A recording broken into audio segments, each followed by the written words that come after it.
Hey, what is going on, guys? TalkNorwichCity here, back for my predicted 11 video ahead of this weekend's game against Sheffield Wednesday. Yes, back at Carrow Road, under the floodlights, because it gets dark at like 3 o'clock this time of year, of course. But it is a 5:30 kickoff, and it is on television, which does give me slight worries and slight anxiety going into this game, because to be fair, our record in previous years hasn't been too bad on the television, but it always seems like when you've got a few more eyes on you, there's even more pressure to succeed, so you don't embarrass yourself in front of the nation. Anyway, Sheffield Wednesday, let's have a quick look at how they're doing this season. They are 12th in the table, 4 points above us. I was quite surprised actually when I looked at the table and saw them so low down and struggling a little bit, because you look at their squad and it's very, very good, especially going forwards. We're in 16th.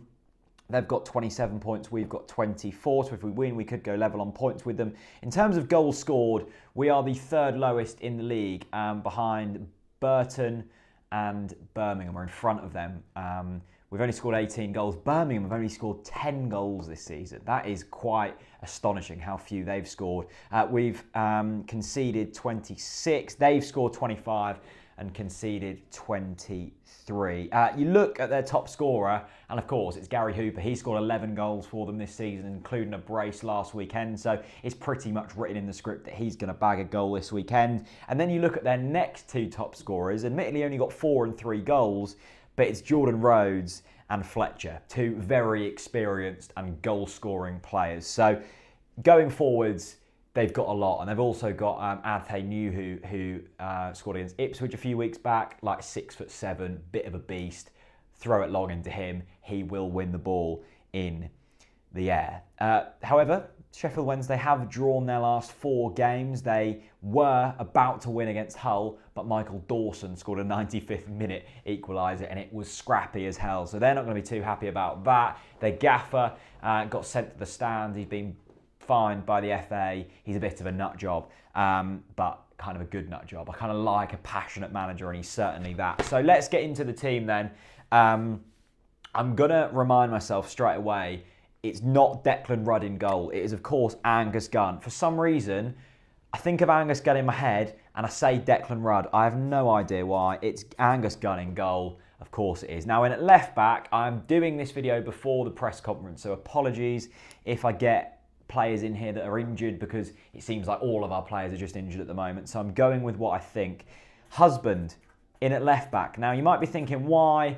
Stiepermann, I think he's a slightly better player than Husband, but he is just out of position so much, which does add a little bit more going forwards. But defensively, we've got to be sound against Sheffield Wednesday. And yes, we need to score more goals, but Stiepermann's been in the squad when we haven't scored more goals. For me, Husband adds a little bit more defensively. I can't believe I'm saying that, but I think he does. At least he stays back more anyway, because so often this season we've been exploited down the left-hand side, only because Stiepermann's about 90 yards up the pitch.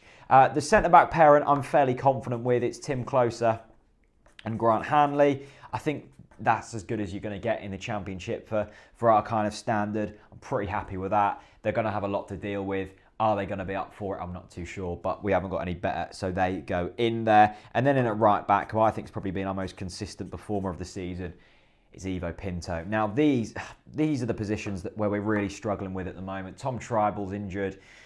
He might be back for the weekend. I know he could have played 30 minutes against, who did we even play? Cardiff, but we didn't bring him on. So he could be fit to go. It's unlikely unless we are incredibly desperate, which we are, so he might play. The only person we know is definitely fit is Harrison Reed, and he obviously starts. I feel fairly confident we're putting Mario Vrancic in there. He had a half-decent game against Cardiff. Of course, having Tete in there or having Tom Tribal in there would benefit you a lot more, but with injuries the way they are at the moment, you can't pick and choose. That will have to do a job. Now, it's still this attacking position that I don't know what's best. I don't think Daniel Farke knows what's best, and consequently has proved us issues this season, because we've hardly scored any goals. So let's go with the first player that I guarantee is going to go in there, and that's James Maddison. He's capable of scoring a worldie, a free kick, something just to dig us out of a game when we desperately need it. So he gives us something of real value. Now, the right wing for me is a guaranteed starter, and it has to be Yannick Wilshere. I'm astounded, utterly astounded that this man hasn't been given more game time this season. Yes, his final ball isn't the best, but he beats players with ease. He's got so much pace about him. Even if he only delivers 1 in 5 crosses to a player, that's a better return and that's a better ratio of actually beating players than anyone else can do in this squad. For me, Yannick has to start, and I want to see him given an opportunity and a full 90 minutes, or at least a full 75 minutes, just to bed in and actually get at players, because he is a player you don't want to be up against in terms of defending. Out on the left, I'm going to go with Marley Watkins, actually. Oh, I don't know. This left wing position has given me grief this season. I imagine it's given Daniel Farke a lot more grief, because this is his responsibility. It's not just him writing it on a piece of A4 card to a few thousand viewers. This man has to decide who goes on the left wing. And I don't think we've got a left winger. I don't think Marley Watkins is the option. I suppose Josh Murphy's the obvious one, but I don't think he's been that great this season. You could put Wes out there, but then that leaves you a little bit narrow. So I'll go with Marley Watkins, solely because he can cut inside a little bit. He's got a bit of pace about him. I think there's a good player in there. Has he been given the chance? Possibly. I don't think he's helped with that red card and injuries. Like a lot of players this season, he hasn't had a consistent run of games to be able to prove himself. But if Watkins can get going, I think there's a championship player in there somewhere. So I'm going to throw him out on the left. And then up front for me, it has to be Nelson. Admittedly, his goal scoring return has been poor in the past month, but he's still returning from injury. I think Chris made a good point in the podcast that this is a man still returning from injury. He's hardly being provided with chances in behind the striker.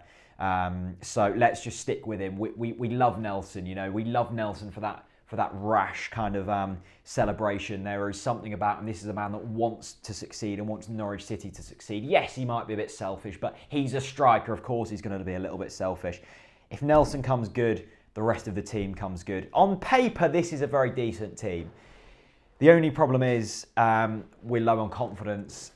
We've got a few injuries, and do we really know the style of football we're wanting to play? Because I can go into opposition statistics and form and everything, but at the end of the day, we just desperately need a win.